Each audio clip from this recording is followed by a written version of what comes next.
Alright guys, welcome back to another episode of Off Axis Builds. Today I'm going to be doing a little something different. I'm going to be working on my Jeep YJ. We're going to be putting in a bed liner spray inside the cab. It's been a long time waiting to do this. The main reason why I'm doing this is because I pulled out the carpet years ago and just put floor mats in there and just kind of slowly gotten dirty, and the floor mats slide around.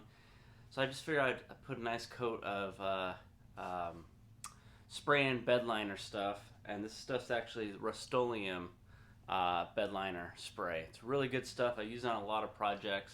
It gives a nice little texture. It's not a heavy texture, so it's just enough to stop floor mats and things like that from sliding. So we're going to be doing this in preparation to sell the car or sell the Jeep. I know I really don't want to get rid of it, but I think it's just time to get it off my hands and get another project in here. So I got to finish this guy, and then I have another bug that I want to get to continue to work on. So anyways, let's go ahead and take a look at the project and see exactly what we got to do to get this coating sprayed in there. Alright guys. Remember guys, like always, it's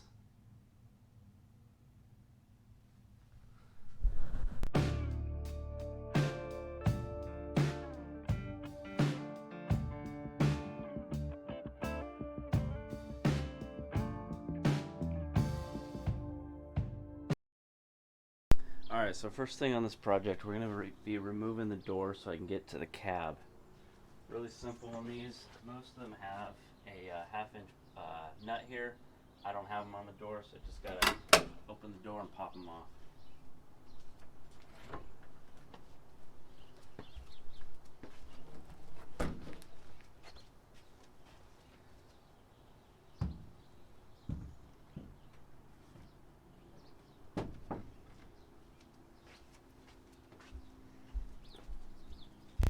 Alright, now that we got these doors off, just got to get all this garbage out of here. I'm going to be reusing these floor mats, so I'll just wash them up, clean them up. But like I said, the main reason is to get some protection on this floorboard and also make it to where these don't slide all over the place, okay? So we're going to be doing a few things today. I'm going to go ahead and get this pad glued back on, okay? So we'll do that. I'm going to clean up and lightly sand all of the white floorboard paint that you see in here, and just get rid of these chairs for the install or the paint.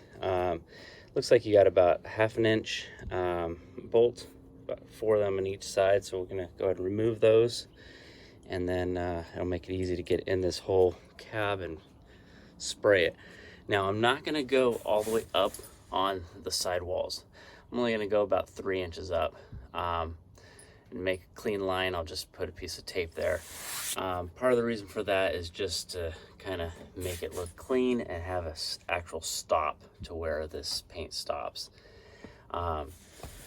So I may change my mind down the road when I get going on it, but that's my plan right now, and we're gonna stick to that. So let's go ahead and get these seats out and get all of this other stuff out now. Okay guys, so to remove these seats, on the driver's side you have one on top, one underneath, one on top, and then the far one's underneath. Okay, so we're gonna go ahead and do that. On the passenger side, you have all of them on top. I'm not sure exactly why they did that, but we will deal with it. So here we go. These things have never been.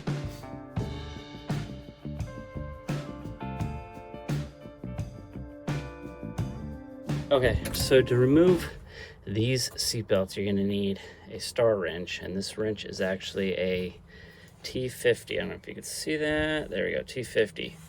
So in this case it's a security star wrench, but you can use either this type or the normal type that does not have that center hole. So we're just going to go ahead and take both of those guys out.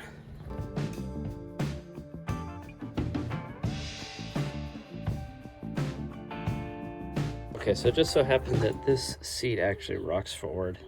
I'm not sure if all models do, but this one happens to have it. And so you can get to this back one and that back one really easy.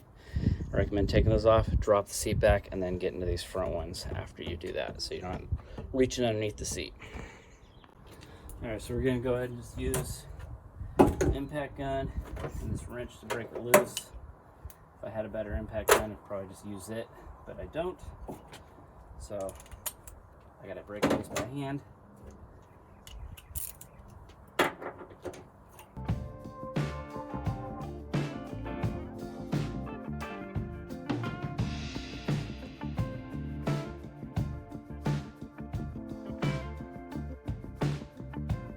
So obviously I've spilt some coffee in here and got some other garbage in here. So let's get the vacuum out, get some water, we'll wash it all down, and then we'll scuff it up and get it ready for paint. All right, so now that I've got this thing cleaned out, pretty decent, I'm gonna scuff it up and then do one more wipe down, and then we'll go ahead and start taping things off and painting. So I'm going to use some 80 grit sandpaper. It might be a little much, so I'll do a little test area and see how that goes. But I do want it kind of rough so the new paint will stick pretty well. And it is a rough texture, so I'm not really worried about scratches and dings and things like that, because the texture will fill that in. So we're going to go ahead and just start sanding away.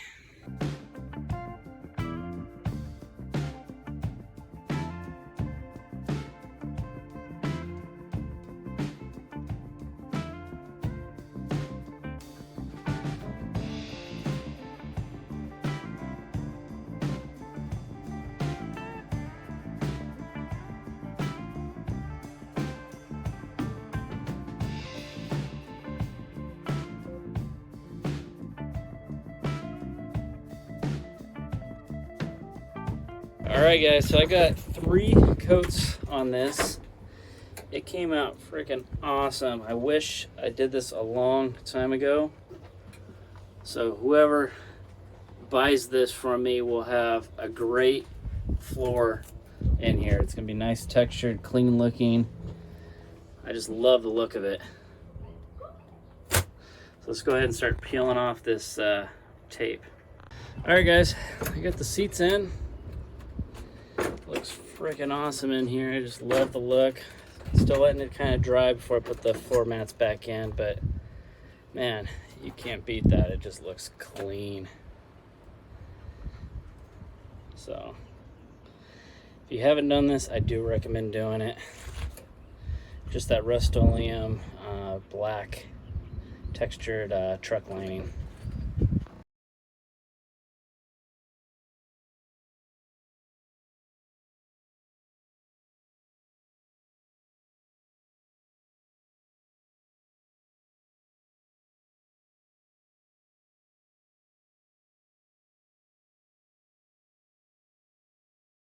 Alright guys, thanks for joining me on another episode of Off-Axis Builds.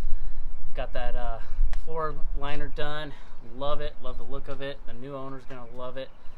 I'm really happy with it. I just wish I did it years ago. Anyways, thanks for joining me. Remember to like, comment, subscribe, and we'll see you on the next one, guys. Remember, it's built, not bought.